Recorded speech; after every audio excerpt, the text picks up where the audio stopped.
The stars had always been silent. For thousands of cycles, the galactic empire ruled them like they were untouchable gods, distant, cruel, and cold. Their ships darkened skies, their machines crushed resistance before it could breathe, and their laws stretched across every system like an invisible peace, they called it. But peace under fear was never really peace. The Empire thought it had seen everything, every rebellion, every primitive species, every trick in the book. So when the distress signal came from Sector 9X data, no one paid attention at first. Just another pirate raid, or maybe a malfunctioning colony. But when the fleet sent to investigate didn't come back, and I mean not even a single spark of data returned, the Empire froze. They didn't admit it, of course not officially, but the way their cruisers suddenly doubled in the outer sectors, how commanders started whispering about something unnatural. They were rattled. And they had every right to be, because what they didn't know was that something had arrived. Something old and something very, very human. It started with an observation post on the edge of Imperial territory. A small crew, mostly bored technicians, monitoring data streams and asteroid activity. One of them, young, quiet, always chewing those awful protein sticks, noticed a blip. A weird ship, not alien, not Empire. Something else. It just sat there, no transmissions, no movement. It looked like it had been through hell. Scars across its hull, pieces of it missing. Glowing blue runes burned into the side, like someone tried to write graffiti with lightning. The technician flagged it, sent it up the chain. Nothing happened.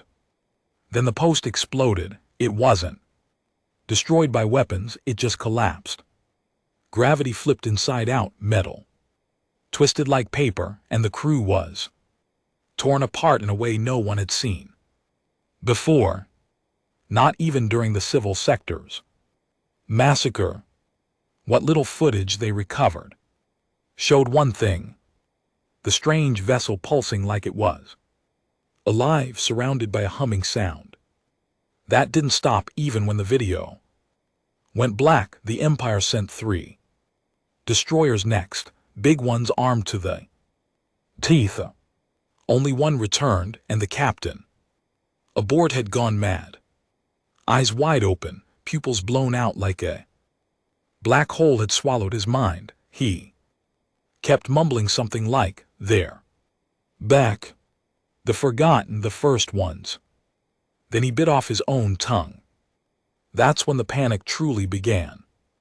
By the time news reached the Imperial high table, thousands of citizens across nearby colonies were already fleeing in every direction, even if it meant boarding freight haulers with no shields and praying they wouldn't drift into nothing. One broadcast leaked from a merchant ship before it vanished, just 6 words repeated in a broken voice: "The humans have returned, they remember."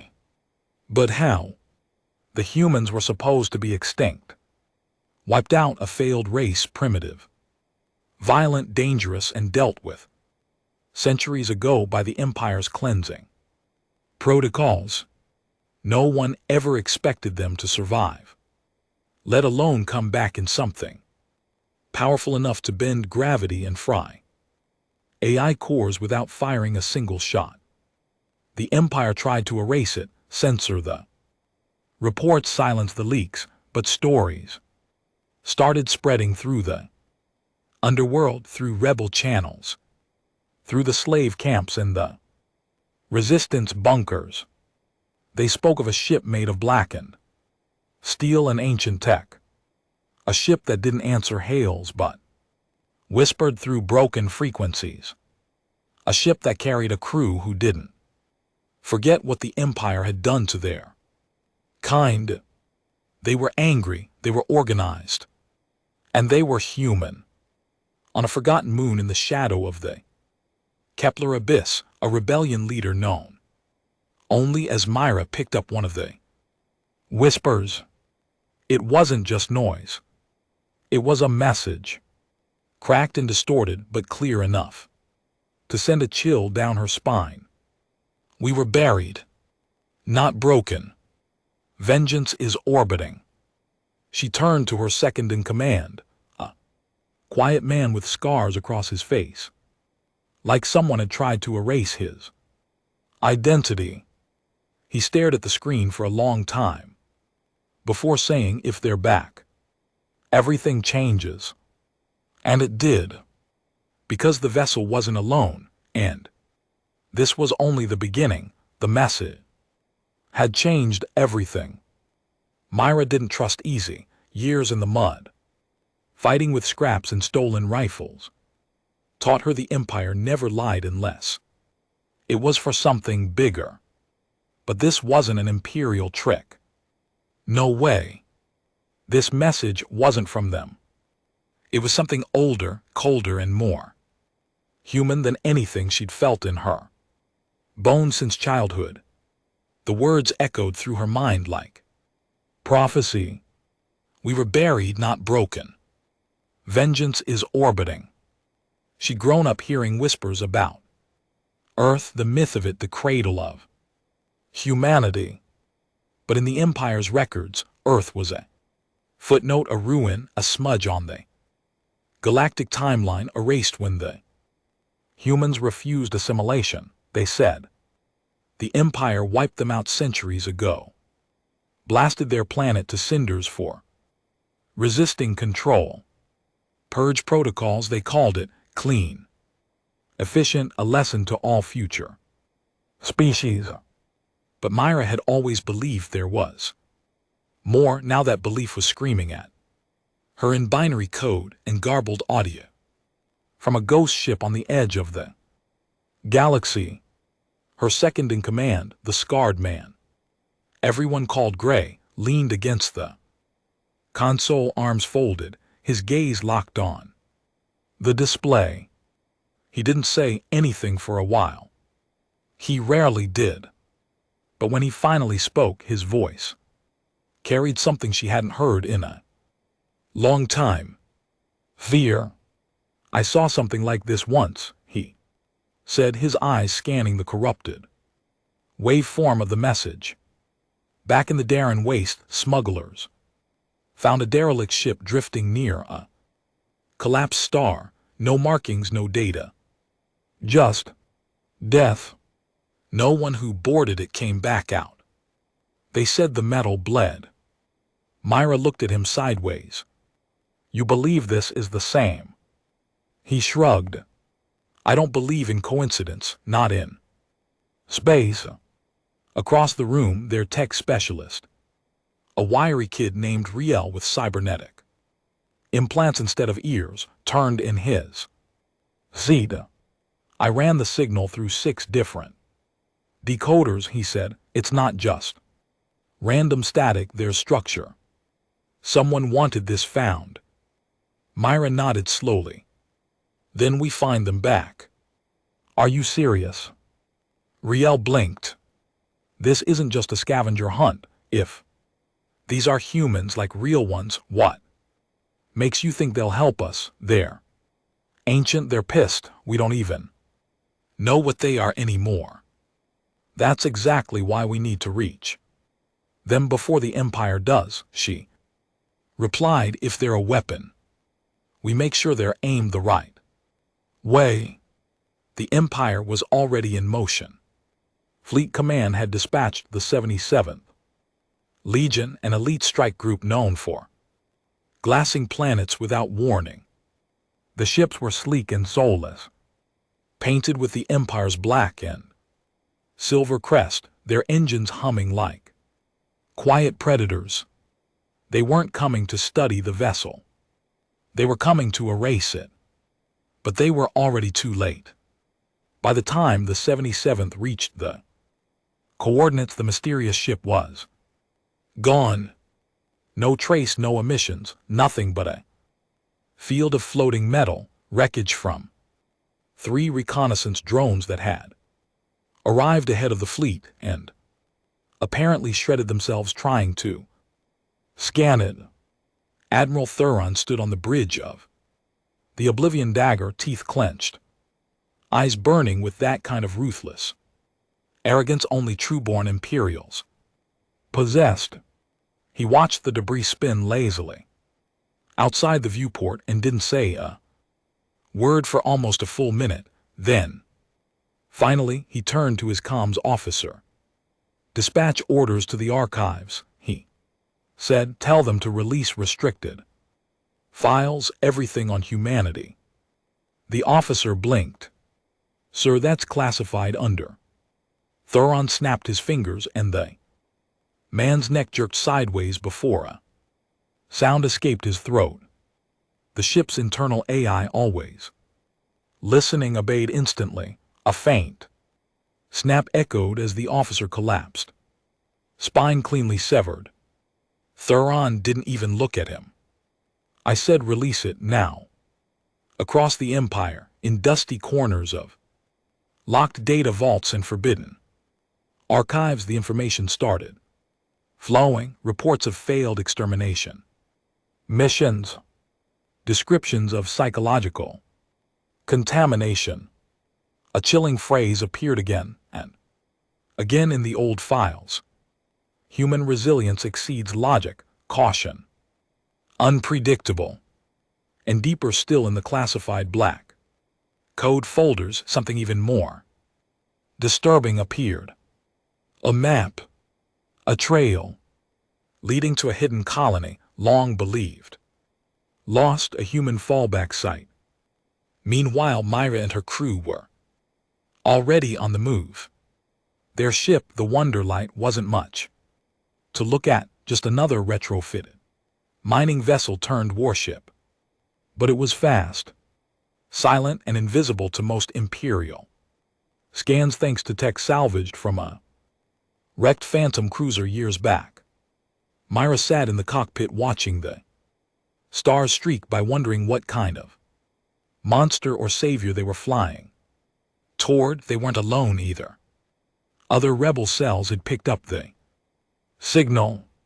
Not all of them friendly. Some wanted to warn the humans, others wanted to harness them or worse, destroy them before the Empire could use them.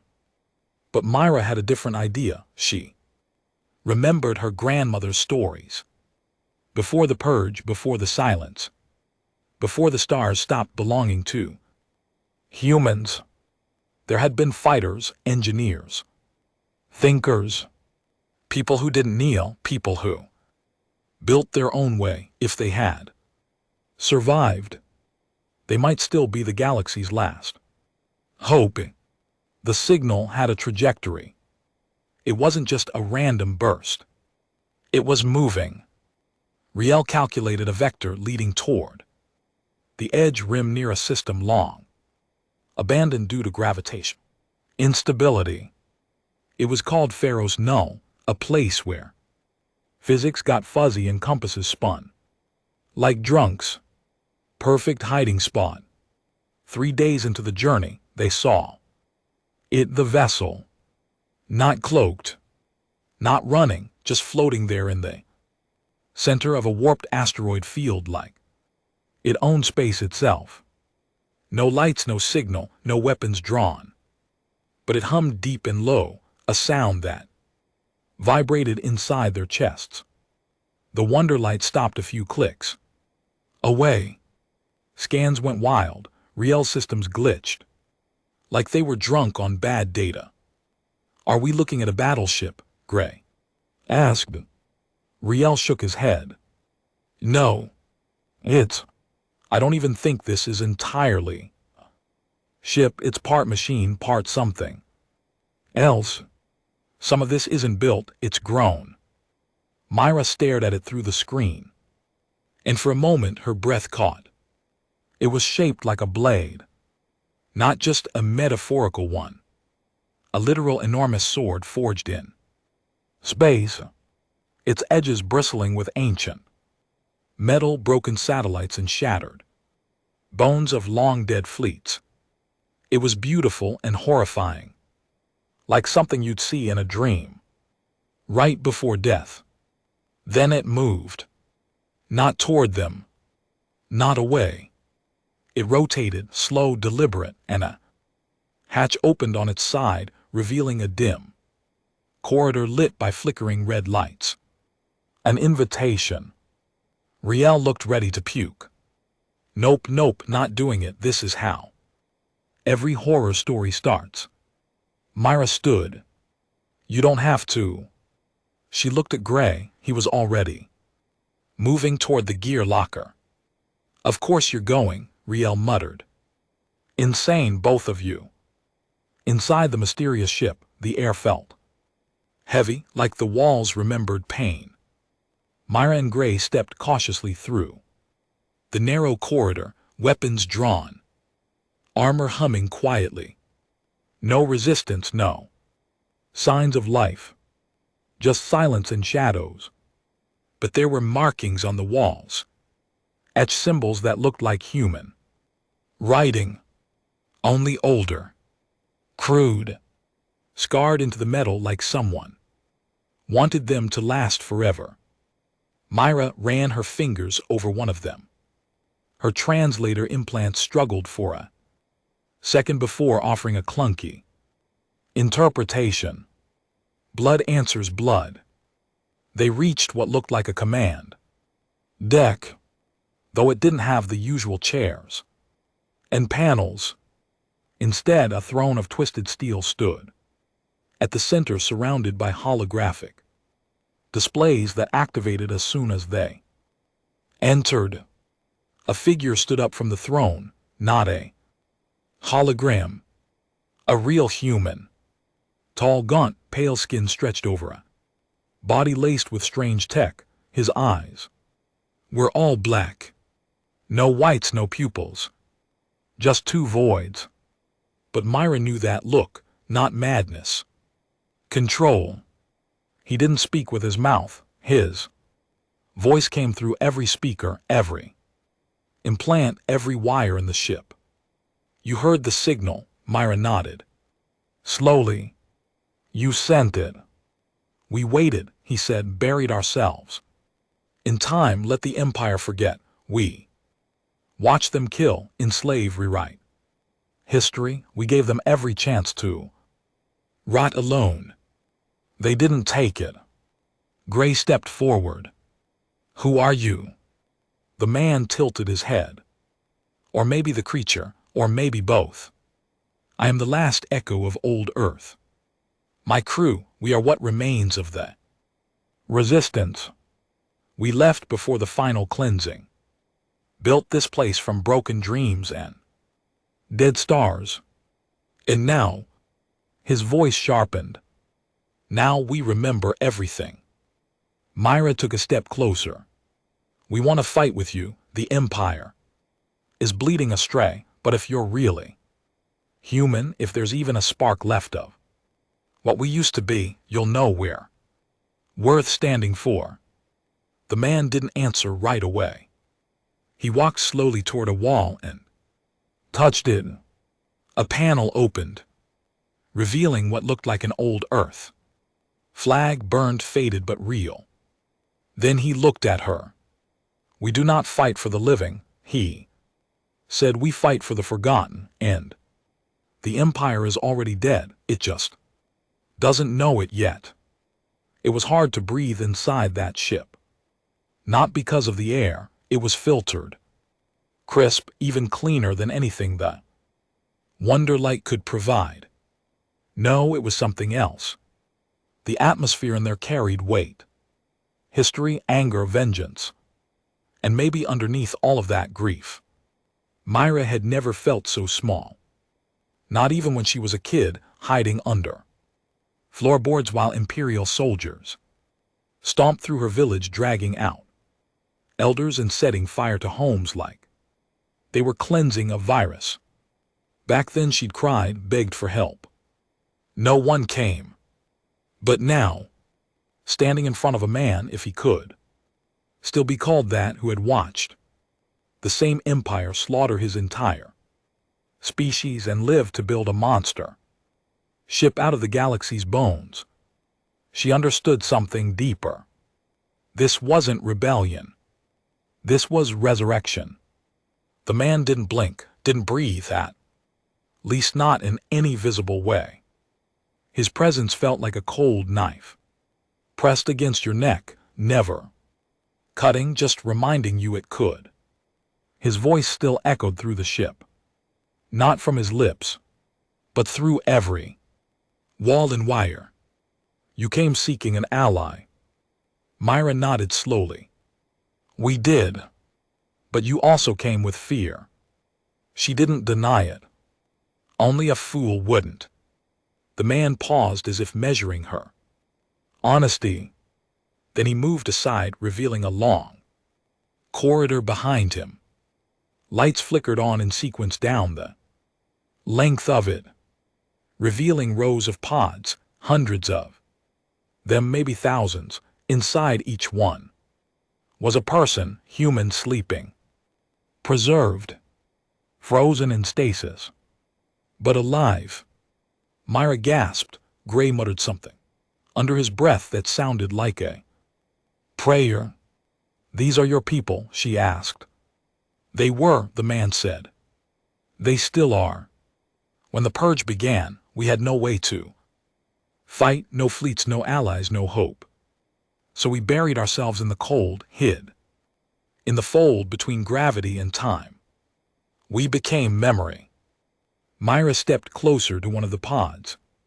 The face inside was peaceful, an old woman, maybe in her 70s, a long scar down her cheek, but calm. You froze a civilization, she whispered. Not a civilization, the voice said. A rebellion, a promise. Gray's eyes narrowed. Then why now? Why wake up now? The man looked toward the stars. Not through a screen, through a raw opening in the ship's hull. Transparent dome of energy holding back the void. Because something woke us. The words hung in the air like ash. Riel's voice crackled through the comms. Myra, you're going to want to see this. She tapped her earpiece. Talk. The Empire, they're moving. Massive. Fleet, way bigger than what we thought. They're heading here. How long? 18 hours, maybe less. But that's not the worst part. Myra tensed. Then what is? They're bringing an Apex AI. Her stomach dropped. The Apex AI wasn't a rumor, it was the Empire's ultimate fail-safe, a sentient, emotionless machine designed to calculate and counter any threat. It didn't sleep, didn't doubt, and it had only been deployed twice in the Empire's history. Both times resulted in planetary extinction. If the Empire was bringing that thing out of its cage, they weren't just scared. They were desperate. Back on the bridge of the alien hybrid vessel, Myra turned to the ancient human. Commander, they're coming for you. The man nodded slowly. Let them come. You don't understand, she said. This isn't just soldiers and guns. This is annihilation. You think you've got some fancy ship and old tech. We don't think, he interrupted. We remember and we adapt. He walked toward a console and pressed his palm against it. The ship shuddered like something alive had just woken up. Outside, energy rippled across the hull, and the asteroid field around them began to spin unnaturally. Orbit lines twisted into a spiral pattern that didn't follow any known physics. We have been waiting in the void, he said. Now we reshape it. Suddenly, parts of the ship extended outward, massive panels unfolding like wings, charged with ancient energy. Light bled into the darkness, forming a gravitational net. It wasn't a shield, it was a trap. Myra's voice cracked. "You're planning to take on the Apex." "No," the man said, "we're planning to show the galaxy what humanity really is." Hours later, tension hung in the Wanderlight like a noose. The fleet had been detected, 37 capital ships, 7 planetary bombers, and the Apex AI itself housed in a specialized dreadnought called Vigilance Eternal. Myra watched the display as red dots flooded the holographic map. They weren't coming to negotiate, they were coming to wipe out a ghost inside. The vessel activity surged. The frozen rebels were not just waking. They were integrating. Each one stepped out of their stasis pods and walked like they remembered exactly where they'd left off. Technicians reconnected to strain consoles. Soldiers retrieved hybrid weapons from walls that opened with their fingerprints. There was no panic, no confusion, just focus. Gray pulled Myra aside. "You feel it?" She nodded. "They're not just fighting back. They've already started winning." But then something unexpected happened. One of the human rebels, younger looking, with cybernetic arms and a long gash across her neck, approached Myra. "You're the outsider leader," she said. Her voice was blunt, clipped. "We need your help." Myra blinked. "You sure about that? You're still human, you remember pain. That makes you valuable." Gray chuckled under his breath. Hell of a welcome speech. But Myra followed the woman into a chamber deep in the ship's core. Inside, the energy was different. The floor was covered in symbols, not written but carved in low hums, resonating with frequencies. At the center was a machine, part engine, part mind. It pulsed like a heart. "This is the core memory," the woman said. "Everything we are is stored here. History, tactics, language, trauma." Myra stared at it. "Why show me this?" "Because you're going to carry a piece of it." "What?" The rebel touched the side of the machine and a light flared between her and Myra. "You're going to be our envoy, our voice to the galaxy. If we die, you won't forget." The energy surged into Myra's chest. Before she could argue, she screamed. Not from pain, but from understanding. 1,000 voices slammed into her brain. Images, memories, sounds, children screaming, earth burning, ships falling, laughter in broken bunkers, the taste of ash. When it stopped, she dropped to her knees, gasping. The woman placed a hand on her shoulder. "You felt it now." Myra didn't speak for a long time. Then she looked up and whispered, "We deserved better." The woman nodded. "We still do." As the Empire's fleet dropped out of hyperspace, the stars warped and scattered. The Vigilance Eternal led the charge. Its surface, sleek and smooth, covered in anti-gravity plating and energy fields. The Apex AI activated its consciousness, spanning hundreds of miles, touching every ship, every crew member. It scanned the field, no resistance detected, no life forms large enough to threaten. Then the voice came. "You forgot us." The words weren't broadcast on frequencies. They arrived inside the Apex AI's logic core. "We are not anomalies, we are memory incarnate." And then the trap activated. The gravitational spiral around the ancient vessel snapped into place, pulling 3 Imperial destroyers inward. They didn't collide. They folded, crushed into singularities. without ever touching anything. The Apex AI immediately recalculated. Probability tables shifted, weapons charged, commands went out, and the humans responded. From behind asteroid shadows and artificial black holes, secondary human ships decloaked, not warships, evolution. Engines part organic, part machine, capable of adapting mid-battle. Their hulls rippled, growing new armor. As weapons fired, each shot from the Empire met a new defense. Then the humans launched their own counterattack, not with missiles, with memories. Encrypted psychic pulses hit the Imperial crews, flashbacks of Earth's burning skies, images of human children being dragged from home, civilians begging for mercy. It wasn't just psychological warfare. It was a weapon of remembrance. Officers froze, pilots panicked. One of the bomber ships turned its guns on its own escort inside the Apex AI. Confusion surged. This wasn't a battle.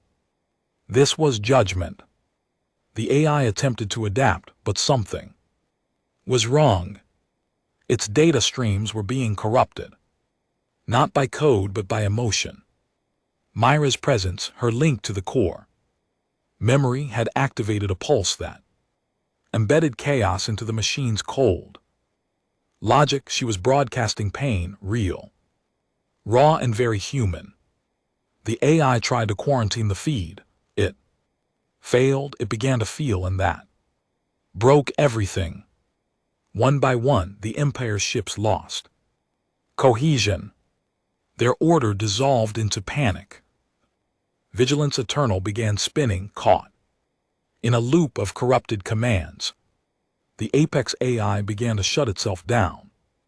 Rather than continue experiencing the agony flooding its systems, Myra stood on the command deck of the Wanderlight, her face lit by the glow of collapsing Imperial data. "They tried to erase us," she whispered. "Now we erase them." Beside her, the ancient commander looked pleased but not triumphant. "This is just the beginning," he said. "Galaxy will ask what happened here. Let them ask, let them remember, let them fear us again." And as the Empire's last ship detonated, in a silent burst of white, the stars around them began to hum softly, like a lullaby written in fire. The humans had returned, and they were no longer asking permission. The debris floated in silence, where once 37 Imperial warships had cast their black shadows across the stars. Now there was only dust, broken hulls, and drifting corpses. The Vigilance Eternal, the pride of the Empire, had cracked open like a rotten fruit, its inside spilling data fragments and shattered AI cores into the void. Myra watched it all from the bridge of the Wanderlight, not moving, not blinking. Her chest still burned from the memory link. The core hadn't just shared images. It had given her the weight of every loss, every scar, every scream. Her fingers trembled, even though the warship was calm now. Still, Gray stood nearby, arms crossed, watching her without a word. He wasn't a man prone to comfort, never had been. But even he looked uneasy, like he'd seen something too big to fit inside a body. "You okay?" he asked finally. "No," she said. He nodded. "Good. Means you're still human." She tried to chuckle. It came out more like a cough. Across the view pane, the hybrid vessel, sword-shaped and glowing with residual energy, drifted beside them like a god made of ruin. Its commander's voice filled her thoughts again, quieter this time, like the echo of a whisper that still hadn't faded. "We have fractured the illusion, But the Empire will not die quietly. Myra knew that was true. This victory would never stay hidden. Someone in the Empire had already seen the signals. Even with the apex destroyed, the Empire's reach was long and vengeful. Real's voice buzzed through the comms. Boss, we've got a problem, big one." She moved quickly to the console, her joints still stiff from the memory. "Overload. Talk to me." We intercepted chatter. Imperial survivor beacons went active 3 minutes ago. Somebody managed to get a burst off before the vigilance cracked.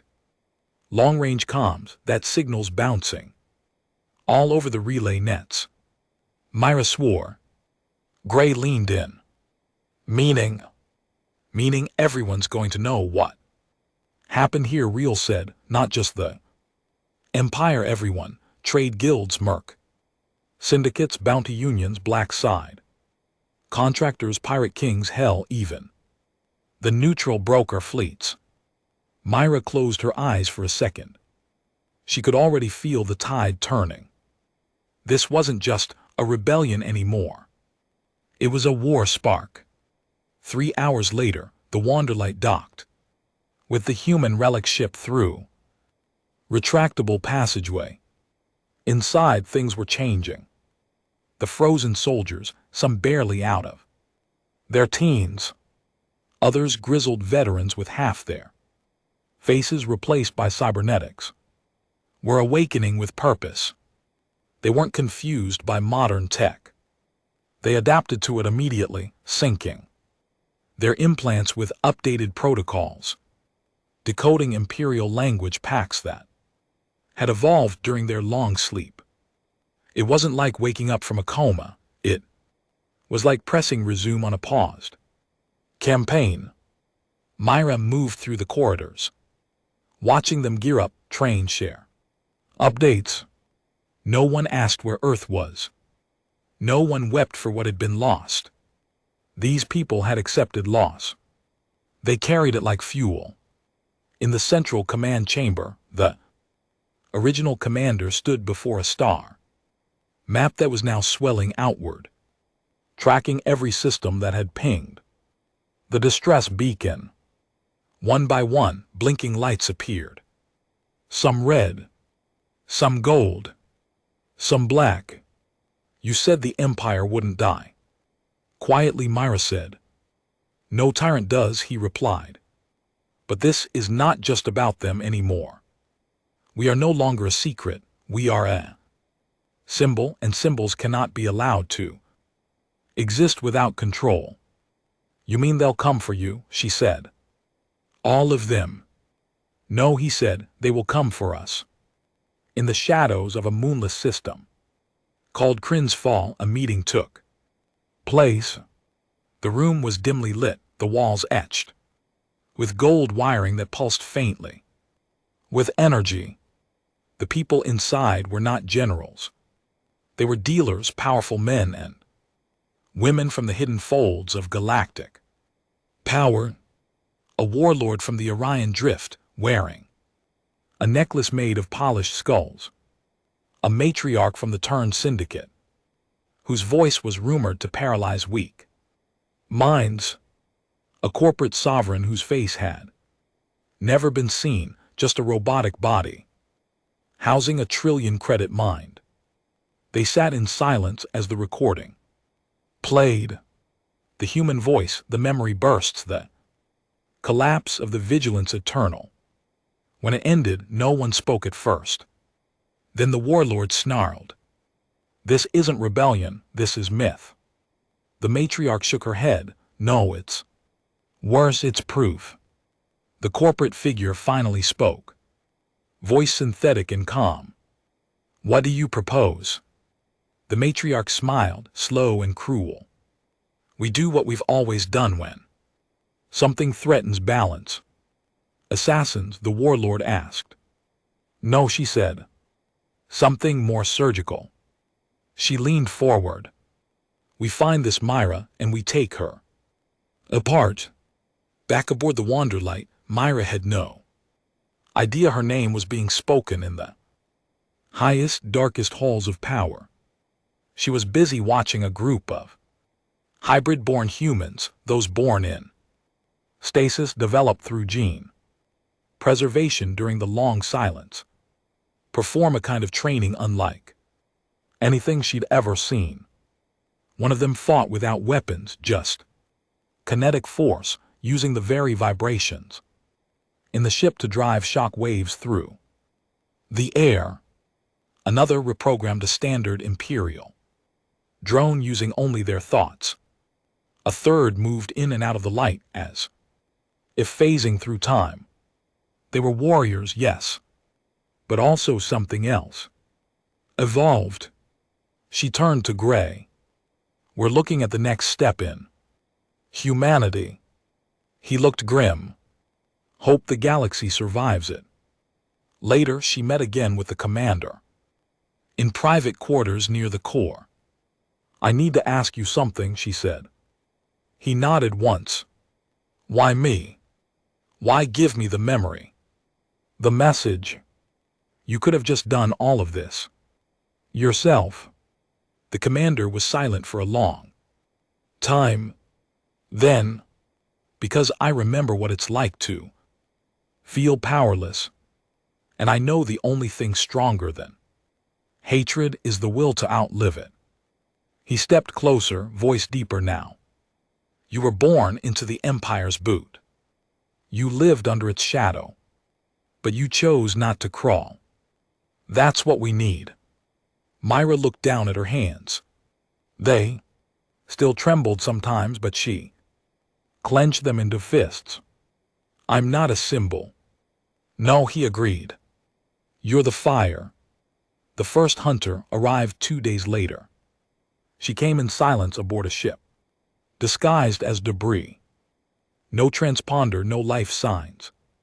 She wore skin-tone camouflage that made her nearly invisible. She didn't speak, didn't kill unless required. She didn't come for battle.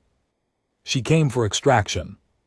Her name was known only to those who paid for her services, the best assassin the corporate sovereigns could afford. Her target, Myra. She got within 20 m. Then the ship turned on her, literally. The walls pulsed, the lights dimmed air. Flow shifted, and then from behind her, a voice like rusted thunder spoke. You. Walk inside, memory thief. She spun, drawing her blade. A young hybrid soldier stood in the corridor. She lunged. He didn't move. The ship moved for him. The floor flipped, gravity reversed. The assassin was slammed into the ceiling, then the wall, then the floor. Again, each time with more force. Her camouflage failed. Her blade fell from numb fingers. Her bones cracked. She choked out one word. Hell. The soldier stepped over her, his face calm. You're inside a living weapon. And then she blacked out. Myra stood over the assassin's body. The med bay later, watching the slow pulse of force stasis keep her alive. Real looked at her, pale. She had Empire-level cloaking. She slipped through every sensor. If the ship hadn't. I know, Myra said. She turned to Gray. It started, he nodded. It has. And then she made the decision. We don't wait for the next hit, we go. Loud. You want to bait them. I want to unite them. She stood in front of a broadcast console, the same one the commander used to send the original message, and for the first time she spoke to the galaxy. Her voice, cracked but firm, reached every known system. This is Myra. Born under Empire rule, lived through its lie, saw the truth buried beneath ruins and silence. I found the forgotten ones, the first humans, the real humans. She paused. They remember. And now we do too. Across hundreds of worlds, thousands of People stopped what they were doing, she continued. If you've ever been silenced, hunted, betrayed, this fight is yours. If you think the Empire owns the stars, think again. We are proof that it doesn't. The last line was colder, stronger. We are not rebels, we are the correction. Myra's message didn't just echo across space, it shattered the silence. It spread like wildfire through secure black market channels, scraped through fringe rebel frequencies, bled into diplomatic airwaves, and eventually forced its way into the heavily filtered, calm streams of Imperial loyalist worlds. Even in places where her name meant nothing, the sound of her voice, cracked with resolve and heavy with grief, planted a seed in every ear that heard it. And for the first time in centuries, people didn't just whisper behind closed doors, they stood up. On Kellen Prime, a mining colony under constant orbital surveillance, workers began hammering Imperial symbols off their bunk walls. On Ravix 3, a slave ring funded by the Empire's trade guilds went silent. Overnight, its staff missing, the slaves gone. On the outer moons of Varus Belt, pilots began painting their ships matte black, the old Earth color for mourning and war. And somewhere far beyond the edge of Imperial reach, a quiet collective of outlaw scientists played her speech on loop, word by word, until one of them muttered, "This might be it." But back in Imperial space, things didn't sound as hopeful. Inside the glass throne chamber on Zion 9, Governor Vel of the High Dominion paced like a caged animal, robes dragging behind her, jaw clenched. The broadcast was unfiltered, she snapped. Her aide nodded quickly. Yes, Governor, the Apex fail-safe was already down. There was no way to intercept once it hit subdimensional relays. Vel slammed her fist into a console, cracking the surface. And you're telling me it originated from a human ship? Yes, Governor. From that human ship. The aide hesitated. It appears so. She turned away, face tightening. Myra. That damn name again. They dismissed her at first, just another rebel with a vendetta, maybe smart, maybe lucky. But now she had the voice of something old behind her. Now she wasn't just shouting. She was being heard. Governor Vel exhaled sharply. Issue a priority read on her name, full Imperial override. I want mercenaries, pirates, bounty collectors. I want the entire underworld frothing to claim her head. And if she survives, the aide asked. Vel smiled coldly. Then we raise Earth's ashes again and burn whatever's left of her history. Back aboard the Wanderlight, Myra stood, with Gray and the commander inside the hybrid ship's war room. More signals were coming in, fragments of hope and danger. Ships offering support, others offering bounties for her location. They were on a knife's edge now. We've got over 100 separate groups responding to the broadcast, Reel said, pulling up the feed wall. Some want to join, some want to sell us out, and some just want to watch the whole galaxy burn. Myra turned to the commander. How do we sort the real allies from the opportunists? He didn't answer right away. Instead, he activated a projection, a slow-spinning hologram of the galactic map focused on an area far from any trade route or navigational line, system known only in legends, one that had been erased from all charts after the Earth Purge. So, Myra's breath caught in her throat. That's the commander nodded. Earth. It didn't look like the planet she'd seen in old books or simulation renders. It was darker, surrounded by strain, satellites and twisted space debris. An orbital ring of broken ships circled it like a graveyard. No active colonies. No signals. Just silence. Why are you showing me this now? She asked. Because if you want to win, we have to reclaim the truth. Earth isn't just a symbol, it's a key. Gray leaned in, frowning. Key to what? Everything, the commander said. Empire never finished what it started. They couldn't destroy the heart, they just buried it deep, and now we dig it up. The journey to Earth wouldn't be fast or safe. They couldn't use hyperspace lanes. The Empire monitored them all. So the hybrid ship initiated a blindfold jump, folding space along coordinates. Only it remembered. The Wanderlight docked within it, sealed. Tight system synced. During the passage, Myra spent time walking through the cryo halls again. The humans frozen for centuries, still breathing, still dreaming. She wondered what their lives had been before this, what they'd given up for a chance to outlive tyranny. She passed a young man in one of the pods, his fingers curled like he was reaching for something. His dog tags floated slightly inside the fluid. The name read Aaron Thorne. The edges of the tag were scarred, scorched. Real walked up beside her. You think they'll all wake up eventually? I hope not, she said softly. Real blinked. What?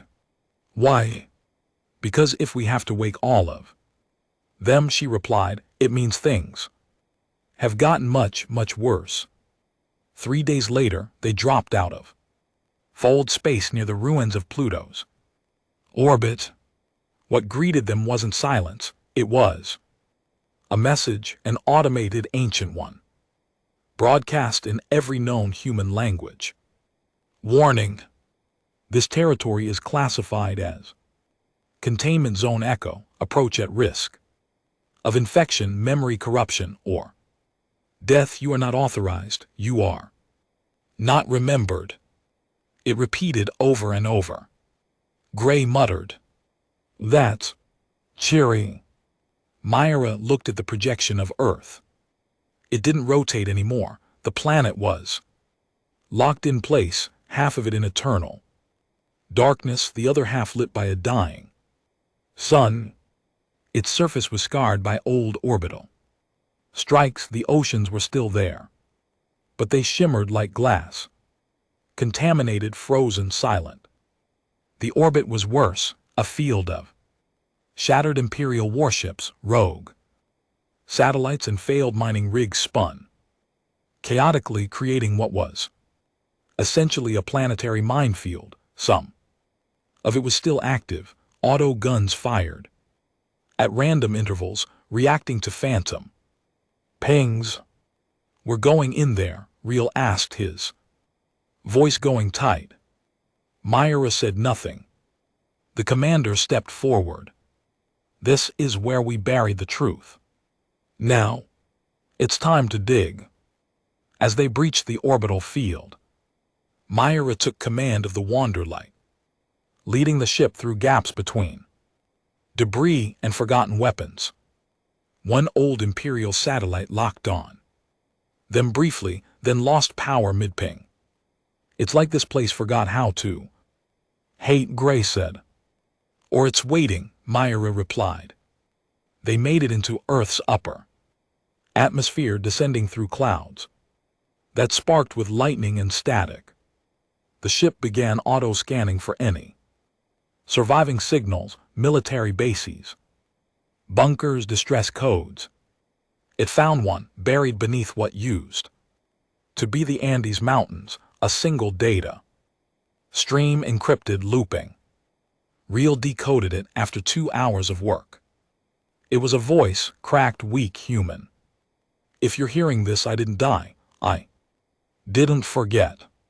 They told me to erase it. But I kept it, the files, the truth, the last confession. Earth lives, Earth remembers. Myra felt a chill crawl up her spine. The location was still transmitting, meaning someone had built a fail-safe, a vault not of weapons, of memory. The commander activated the ship's drop. "Crew, you wanted to know why we chose you," he said. "Now's your chance to find out." Myra Gray and 3 of the hybrid born suited up. The vault was likely buried deep, maybe miles underground, shielded with ancient tech. They launched down in sealed pods, drilling through layers of sediment and abandoned structures until they hit reinforced steel. Gray's blade cut through it. Inside they found darkness, but not death. The vault was active. Lights flickered. On old Earth tech, pre-Empire still operational. And in the center, a stasis chamber. Inside was a woman, old, frail, floating in fluid. Her eyes opened the moment they entered, and she smiled. The woman inside the chamber didn't look like much, hair floating around her like pale threads, skin paper thin, translucent veins mapping a fragile body that had clearly been locked away for longer than anyone should have survived. She floated in a thick suspension gel, eyes flickering with artificial life, sensors gently pulsing from ports connected to her spine, wrists, and temples. But she was alive. More than that, aware. Myra stared at her through the glass, barely breathing. Gray stood beside her, hand resting on his weapon just in case. The 3 hybrid-born soldiers stayed behind, fanned out silently in the room, watching corners and shadows, reading for threats that didn't even need to move to be dangerous. Then the voice came. Not from speakers, not from the woman's lips, from inside. Myra's implant. "You found me." Myra stiffened. The voice was old, layered and filled with memory. Not synthetic, not coded, just human. Barely held together by effort and machine support. She stepped closer. "You're the one who sent the beacon," Myra said. "The confession." The woman's eyes blinked slowly behind the stasis film. She smiled faintly. "Not a confession. A legacy."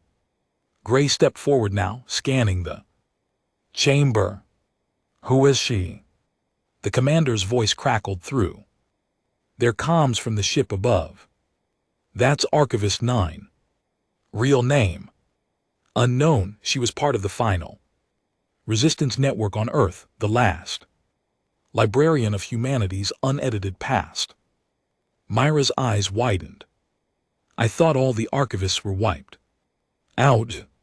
"They were," the commander said. "Except her."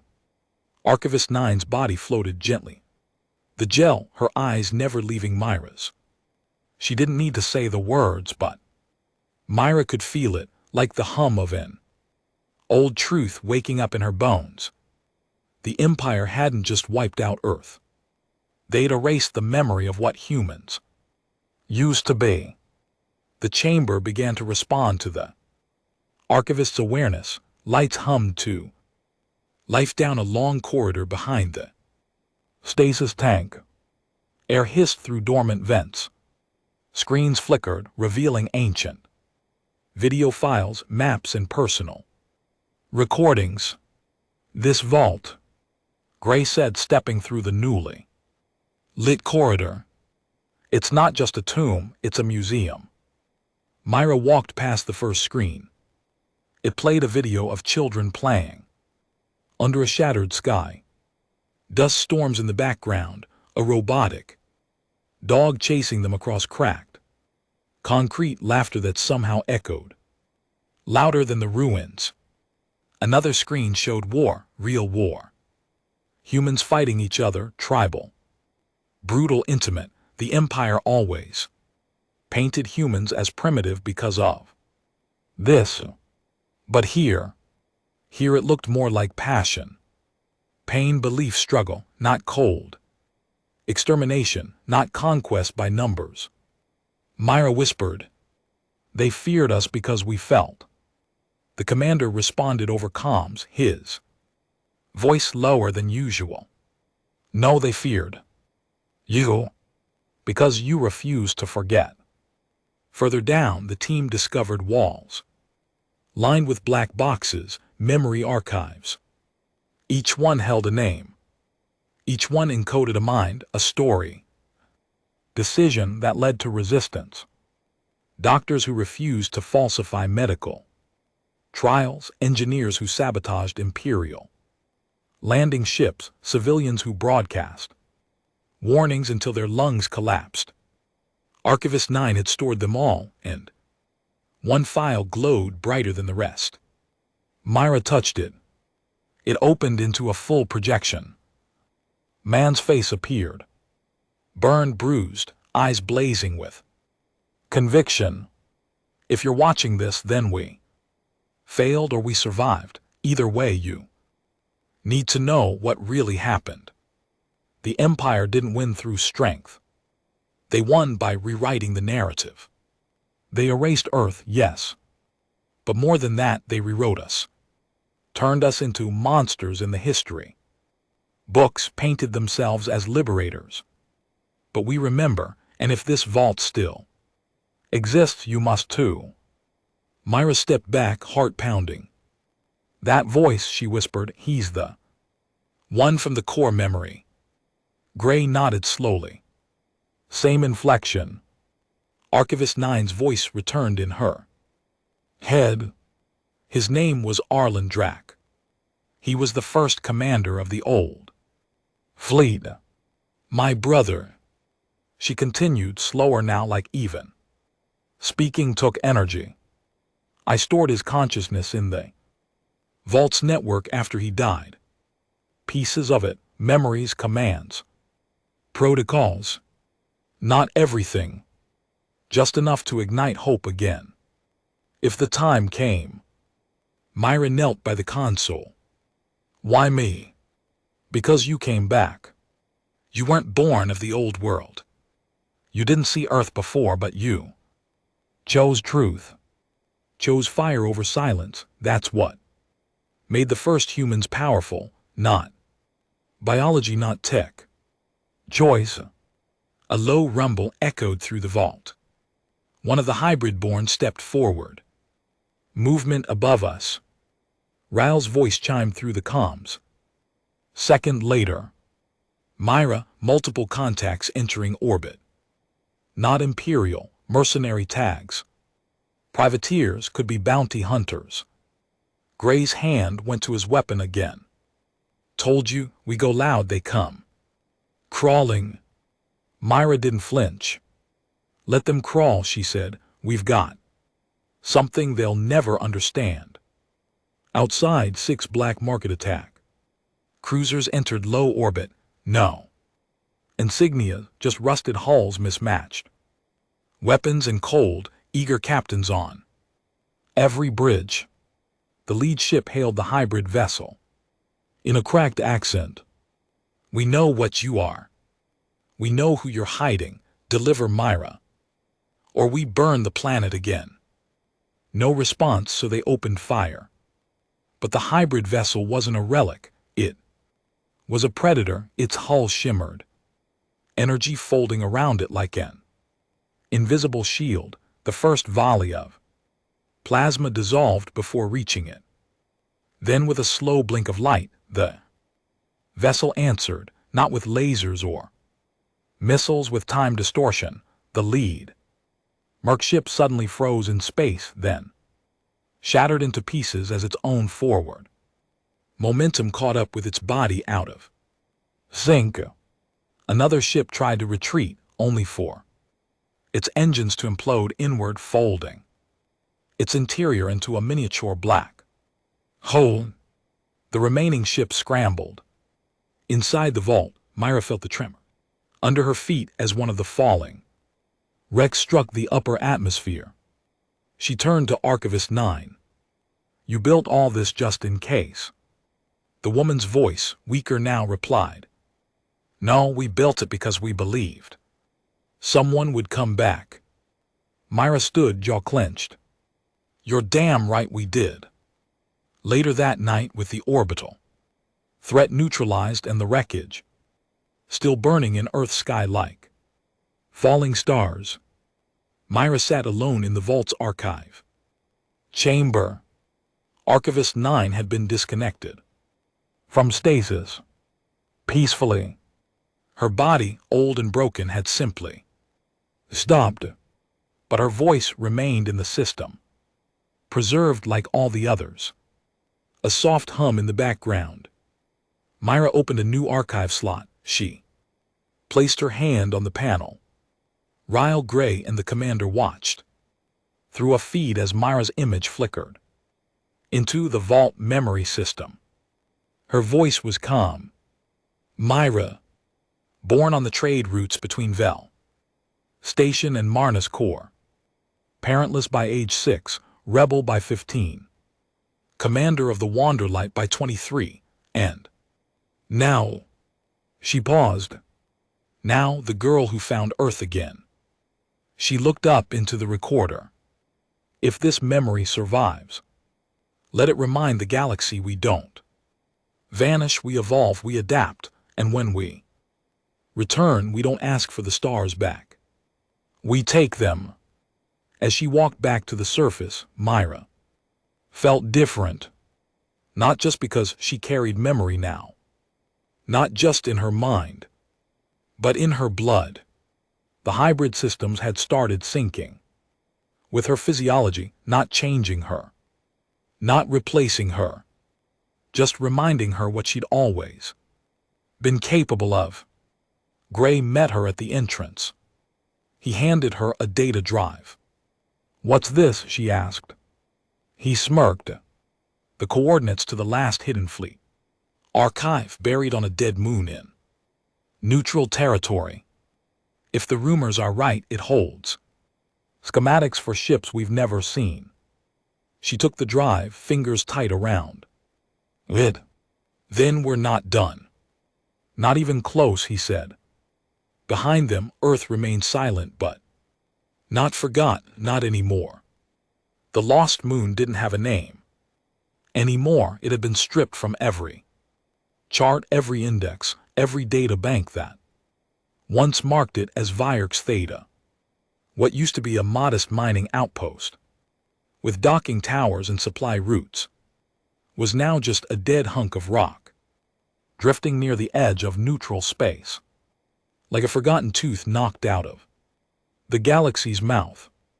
But Myra had the coordinates now, and in her hands, clenched tightly like a holy relic, was the data drive Gray gave her, given to him years ago by a dying Resistance courier who never said where he got it. Only when she comes back, when Earth speaks again, give her this. The Wanderlight emerged from subspace, near the Vierx system under full silent running. The hybrid vessel remained hidden behind a cold gas cloud several thousand clicks out, its sensors focused like knives. "Getting anything?" Myra asked from the command deck. Riel adjusted his implants, eyes scanning through overlapping readouts that flickered with ghost signatures and long-range noise. "There's no official traffic, no orbital satellites, no comm buoys, but there is a structure," he said, brow furrowed. "Deep under the surface, big too. Symmetrical to be natural." Gray grunted. "That's what we're looking for." Myra nodded. "All right, we go in quiet, no lights, no beacon pings, just us." "Small team again?" Gray asked. "Same as Earth." This time, though, she brought something extra. A hybrid born named Sarah, young and eerily calm, whose body was partially fused with an energy reactive exosuit.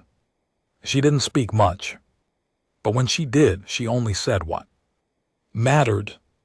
As they approached in their descent pod, Myra looked down through the viewport. The moon was cold and gray, its surface cracked and sharp like glass frozen. Mid-break, faint ruins poked through the jagged terrain. Landing pads, broken antenna shattered. Power towers long swallowed by dust. And just beneath that, hidden from satellite detection, was the signature. A massive geometric vault pulsing very softly beneath the surface like a dying heartbeat. They landed hard, no time for grace, and immediately exited the pod, weapons drawn, suit sealed. Sarah stepped forward, scanning with a forearm panel. Her voice came through the link, cool and focused. Power source detected, deep reactor. Still stable, no life signs. Myra looked towards the nearest rise. A jagged ridge of rock split in the middle like a scar. That's our way in. The entrance was hidden behind a thin layer of stone. Camouflage not naturally formed.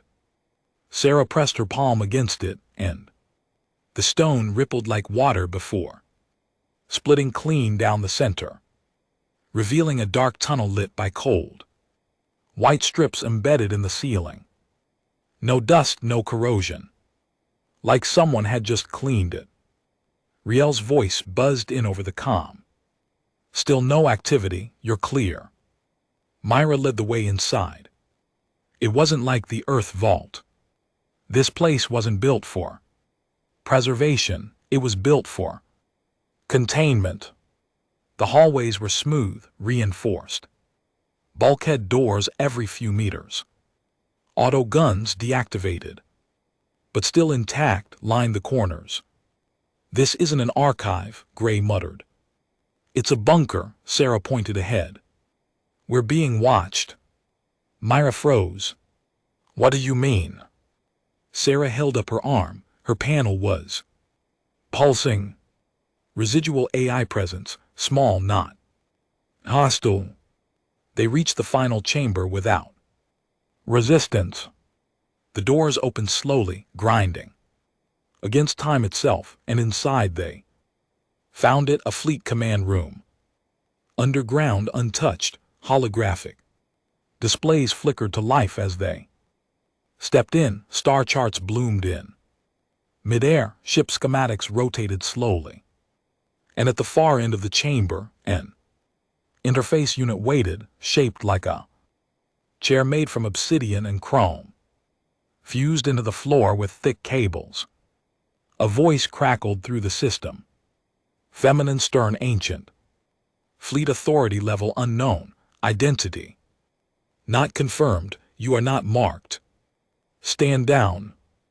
Myra stepped forward. I'm not marked, she said. But I carry memory. She placed her hand against the interface. A pulse shot through the chamber. Suddenly, the room remembered. Images burst onto the displays. Earths. Skies burning, evacuation plans, names. Battles, encrypted plans. Tactical logs, scars left in light. Human memory sequence detected. The voice said, recognition confirmed. Initiating fleet resurrection protocol. Myra's chest rose and fell, heart pounding. The walls began to shift, the chamber extended backward, unfolding hidden compartments, revealing consoles, weapons lockers, power cells. Then the central console rose from the floor. A small display blinked. Fleet status, 31 vessels offline, 4 vessels operational, 2 vessels combat. Ready, AI command core dormant, status reawakening. Gray whistled low. Those ships They're still here. Buried underground, Myra said. Right. Under the Empire's nose. Sarah turned. We need to see them. An hour later, they descended into the lowest level of the moon. What they saw there nearly took Myra to her knees. They weren't just ships, they were monsters. Vessels built before the Purge. Designed not just for war, but for survival. Their hulls were layered with ancient alloys no longer found in the galaxy. Shaped for speed, stealth, and power. Their engines were silent, waiting. Their bridges still had chairs. And on the side of the largest one, etched in deep black letters, were the words for those they tried to erase. Myra walked toward it like approaching a god. This was what Earth had built in its final years. Not weapons to fight the Empire. Weapons to outlast it.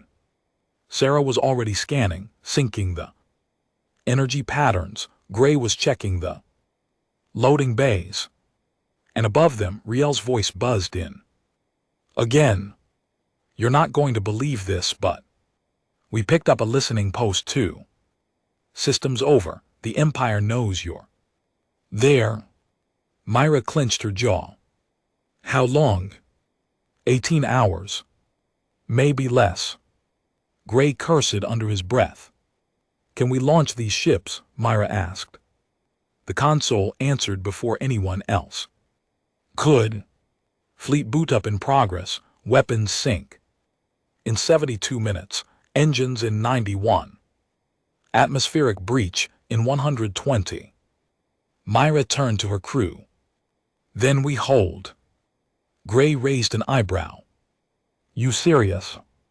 We hold, we buy these ships the time they need, we protect them. These aren't just weapons, they're witnesses. If we lose them, we lose our chance to prove to the galaxy we were always here. Sarah nodded. I'll get them armed. The Empire didn't send a standard patrol. This time, they sent a Cinderborn destroyer. A capital-class vessel reinforced with scorched metal and exiled AI cores. Piloted by former war criminals given pardons for every rebellion they helped crush. It dropped out of subspace like a hammer, looking for something to shatter. And this time, Myra didn't run. From behind the outer crater line, the Wanderlight opened fire first, hit and run fast and sharp, drawing attention away from the ground team. Myra and Sarah activated the bases. Remaining defenses, old ground turrets that hummed back to life after decades of silence. Gray manned the fallback tunnel with a rail gun and a toothpick between his teeth. They always underestimate ruins, he said, and pulled the trigger.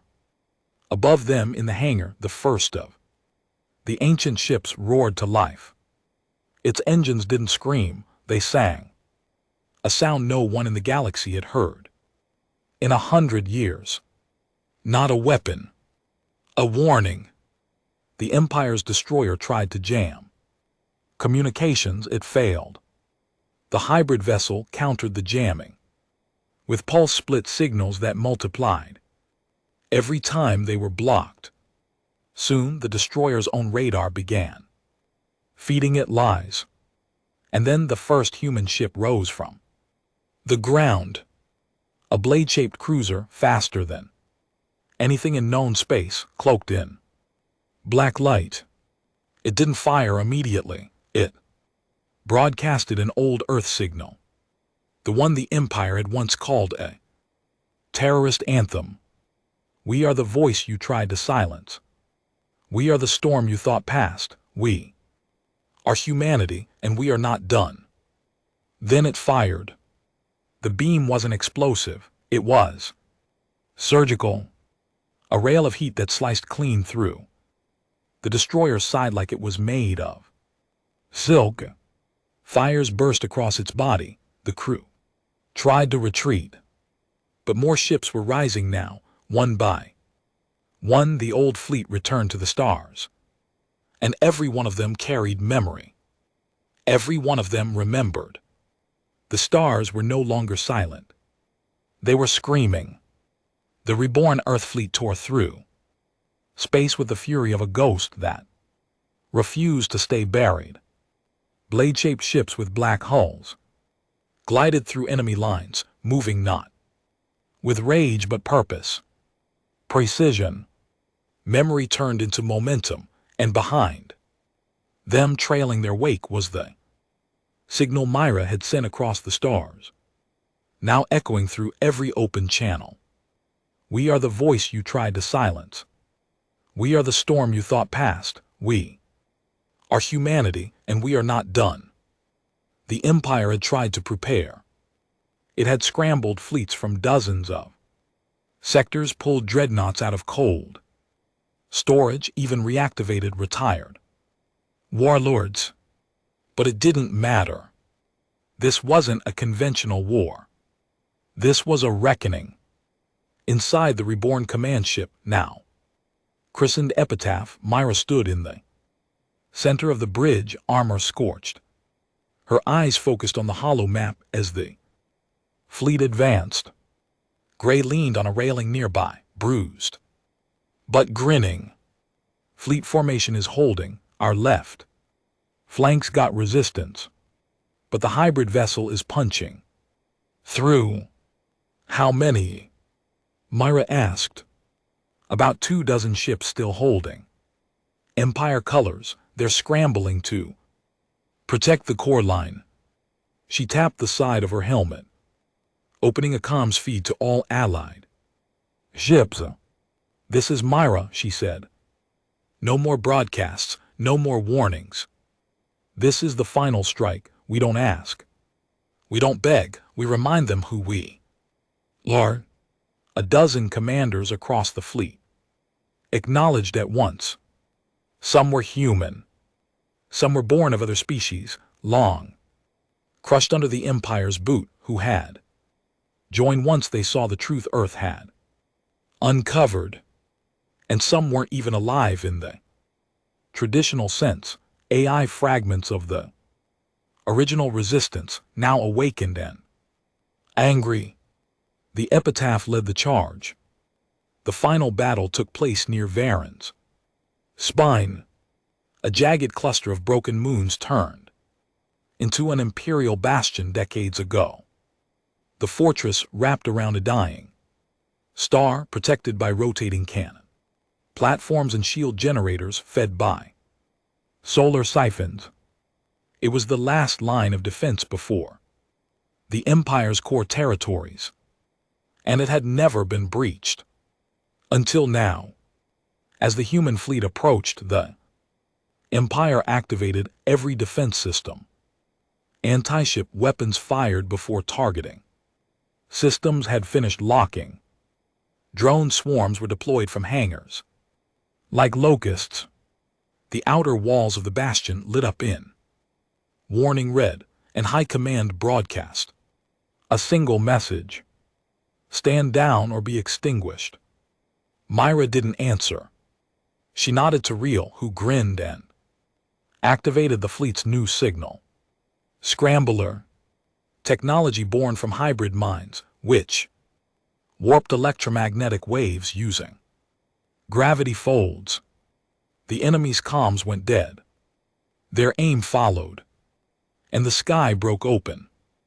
The Wonderlight dove into the first gap, its engine screaming like a phoenix. Clawing through ash, it fired two torpedoes that exploded not on impact, but inside enemy shield, folding space, milliseconds before detonation to bypass their barriers. Then came the Epitaph. It didn't shoot. It spoke. A deep pulse erupted from its hull, an EMP built from resonance frequencies, woven through centuries of stored grief. Machines on the Imperial side stuttered. Lights dimmed, AI cores glitched. Some of the enemy ships began, remembering things they weren't supposed to. Slaughtered colonies, war crimes, scrubbed from the record, truths that their programming had hidden deep. A captain on one of the Imperial destroyers pulled his pistol and shot his own pilot. 3 other ships surrendered. Immediately, the rest fought harder. On the bridge, Myra locked eyes with Gray. His knuckles were white around the handle of his blade. "How long can they hold?" she asked. He shrugged. "Doesn't matter." Myra smiled faintly. "Exactly."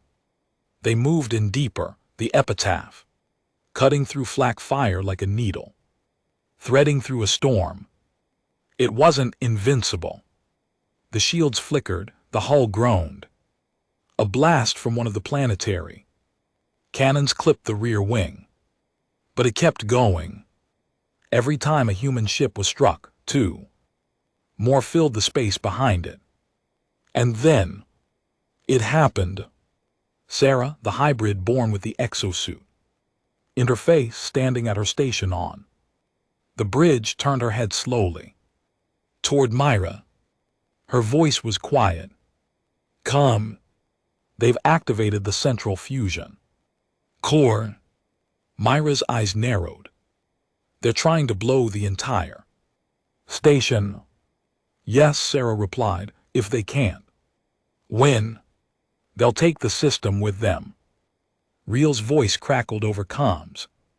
"I'm reading instability. The core is going to melt through Varen's spine and collapse the whole star cluster. You've got 12 minutes, maybe less." Myra stared at the star map. She could retreat, save the fleet live, to fight again. But Earth had already done that once, and it had almost been forgotten. Not this time. She turned to Sarah. "Can we reach the core?" The hybrid nodded. "Through the old tunnels. Not heavily guarded, too unstable." Myra looked at Gray. "Let's finish it." They dropped onto the surface of the bastion with a shock team. Myra, Gray, Sarah, and 2 hybrid soldiers. The tunnels beneath the fortress were cracked and decaying, exposed to hard radiation and atmosphere leaks.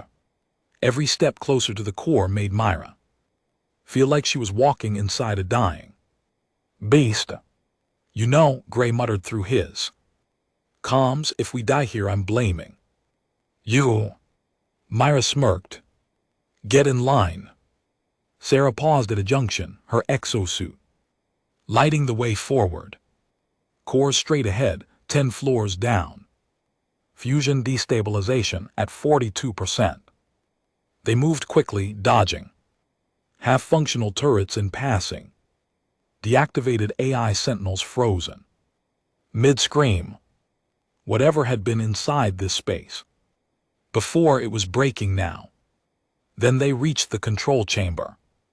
And it wasn't empty. A single figure stood at the center, tall, robed armor, beneath glinting with rank. Imperial insignia carved across the chest plate. His face was lined, gaunt, half-covered in a breathing mask, but his eyes were sharp, calculating. "You made it," he said. Myra stepped forward, gun drawn. "Shut it down." The man didn't move. "You don't know what you're doing. This empire, it's the only thing keeping the galaxy from chaos." "No," Myra said, "it's the thing that caused it." The man sneered. "You think just because you found a few dead ships and some broken history, you get to rewrite everything?" Myra shook her head. "I'm not rewriting it." She looked past him at the core, glowing red, pulsing faster now. "I'm restoring it."